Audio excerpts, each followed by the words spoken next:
사랑합니다.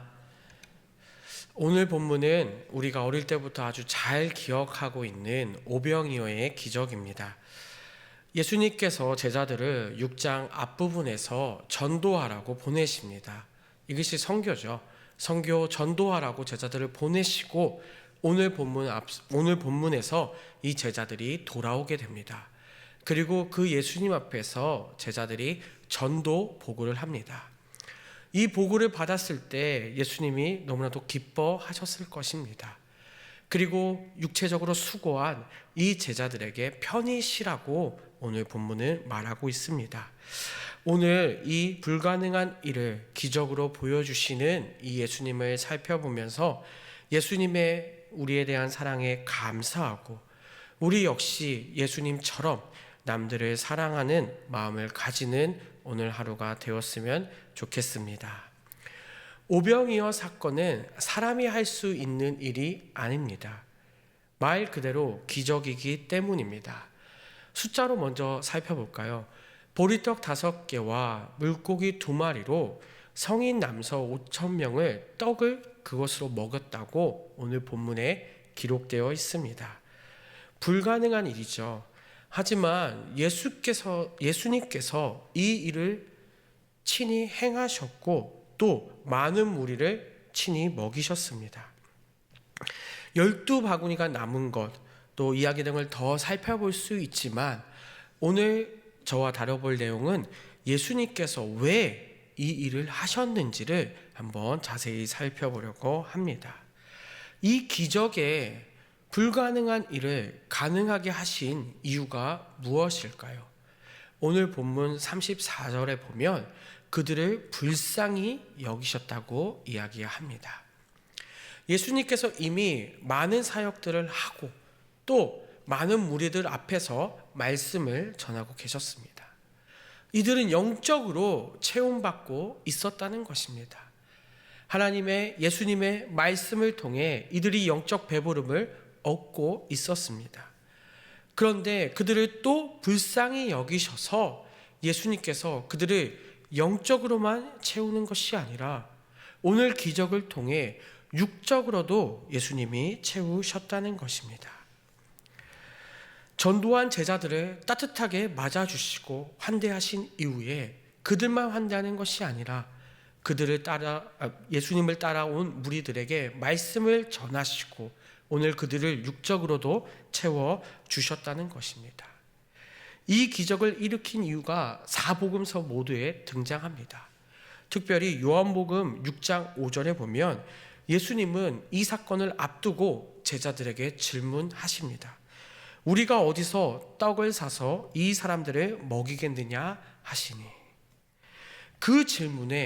예수님이 그 질문에 제자들은 6절에 대답을 합니다. 이렇게 말씀하심은 친히 어떻게 하실지를 아시고 빌립을 시험하고자 하심이라. 제자들을 오늘 가르치기 위해 시험하기 위해 오늘 이 기적을 일으키셨다고 오늘 요한복음 이 말씀에서 또 찾을 수 있습니다. 그런데요, 오늘 이 요한복음 말씀을 또 집중 있게 봐야 되는 것은 예수님과 제자들이 이 베푸는 것에 있어서 시선이 달랐다는 것을 우리가 알 수 있습니다. 요한복음 5절에서 예수님께서는 이것을 베풀 때 제자들에게 물을 때 먼저 무엇을 찾으라고 이야기하냐면 어디서라고 이야기합니다. 자신이 이 일을 베풀 텐데 그곳을 찾으라는 것이죠. 방향을 예수님이 찾으라고 제자들에게 이야기했다고 하고 있다는 것입니다. 제자들은 예수님이 이것을 시험하시는 것까지 다 알고 있었습니다. 그런데 예수님의 그 말의 의도를 찾지 못합니다. 어디서가 아니라 예수님이 저걸 어떻게 하실까에 초점을 맞춘 것이죠. 그래서 6절에 제자들은 이렇게 말씀하시면 친히 어떻게 하실지를 아시고 빌립을 시험하고자 하시니라. 어떻게로 이렇게 대답을 하고 있는 것입니다. 예수님은 이 기적을 앞두고 제자들에게 시험하기 위해 가르치기 위해 또 많은 무리를 불쌍히 여겨서 기적을 베푸실 준비를 하고 계셨습니다. 이제 어디서 해야 할지, 어떤 방향으로 해야 할지 이제 마지막 결정만 하시면 되는 것이었습니다. 그런데 제자들은 그것이 아니라 어떻게 하실까? 어떻게 일을 해결하실까? 라고 걱정, 고민을 하고 있었다는 것입니다. 우리는 어떠합니까? 하나님께 어떻게라는 질문을 할 때가 많지 않습니까? 하나님은 문제를 어떻게 해결하실까요? 하나님은 하나님의 방식대로, 하나님의 뜻대로 반드시 그 일을 해결하십니다. 그래서 제자들에게 어떻게라는 질문을 할 필요가 전혀 없으신 것이죠. 그런데 우리는 살면서 하나님께 어떻게 해야 하냐고 질문을 합니다. 주님, 우리는 삶의 문제들을 어떻게 하나님이 해결하실 거냐고 물으면서 산다는 것입니다. 우리에게는 방법이 중요합니다. 내 삶의 문제를 어떻게, 내 미래를 어떻게, 나에게 닥쳐온 시험을 어떻게 풀어가야 하는지가 우리에게는 중요하다는 것입니다. 그런데 예수님은 방법이 중요한 것이 아니라 방향이 중요하다고 오늘 말씀하고 있다는 것입니다. 어떻게 이 일을 하나님이 하실까라고 고민하고 있는 제자들에게 어디서 방향이 더 중요하다고 말씀하고 있다는 것이죠. 모든 문제를 하나님이 어떻게 해결하시는가를 우리는 신경 쓸 필요가 없습니다. 왜냐하면 하나님께서 하나님의 방법대로 하실 것이기 때문입니다. 불가능한 일도 가능하게 하시는 분이 하나님 아닙니까? 우리는 예수님을 믿기만 하면 영원히 목마르지 않게 된다고 우리는 이 사실을 믿으시기 바랍니다. 방법을 구하는 것이 아니라 방향을 우리가 예수님께 향한다면 불가능한 일도 하나님이 우리에게 행하신다는 것입니다. 오늘 그래서 마가복음 본문 37절에 방법을 알려주십니다. 너희가 먹을 것을 주라 라고 하십니다. 이때 제자들은 어떻게 합니까? 자신들의 방법을 이야기합니다. 분명 그냥 예수님은 주라고 하셨는데 예수님께 어떻게 이 일을 해결할지 그들 나름 또 방법을 내놓는다는 것이죠.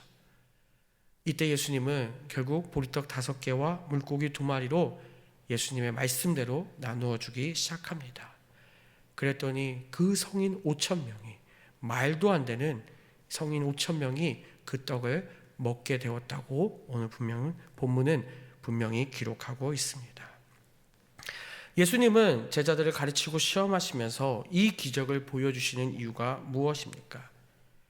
단순히 기적만을 보여주실까요? 먼저 불쌍히 여기시고 그 불쌍한 사람들을 육적으로 채워주시기 위해 기적을 일으키셨습니다. 그리고 그 뒤에 설명할 수 없는, 세상으로 설명할 수 없는 예수님을 보여주시기 위해 기적을 보여주신 것입니다. 우리가 생각하는 그 방법이 아니라 하나님의 방식대로, 예수님의 방법대로 그 일을 이루어 가신다는 것입니다. 우리가 오직 예수님을 믿기만 한다면 모든 것은 예수님의 방법대로 이루어질 것을 믿으시기 바랍니다. 말씀을 맺겠습니다. 우리가 너무 잘 알고 있는 본문인데요. 이곳에서 예수님께서 우리에게 말씀하시는 것이 있습니다. 우리는 정말 예수님을 온전히 믿고 아무것도 따지지 않고 순종하며 그 말씀대로 살고 있나요? 예수님은 오늘 그것을 우리에게 물어보시는 것입니다. 우리에게 방법이 아니라 중요한 것은 내가 정말 예수님을 따라 살아가고 있냐라는 것입니다. 예수님을 바라볼 때 예수님의 방법대로 우리의 삶을 채우실 것을 오늘 믿으시기 바랍니다. 불가능해 보여도 그 일을 가능케 하시는 분이 바로 예수님이시기 때문입니다. 때로는 고민하고 내가 해결해야 할 것 같고 내 방식대로 그 일을 쫓을 때가 우리는 많습니다. 그것이 아니라 오직 하나님께 내려놓고 우리가 상상할 수 없는 그 방법대로 하나님이 행하시는 것을 경험하는 우리 모두가 되었으면 좋겠습니다.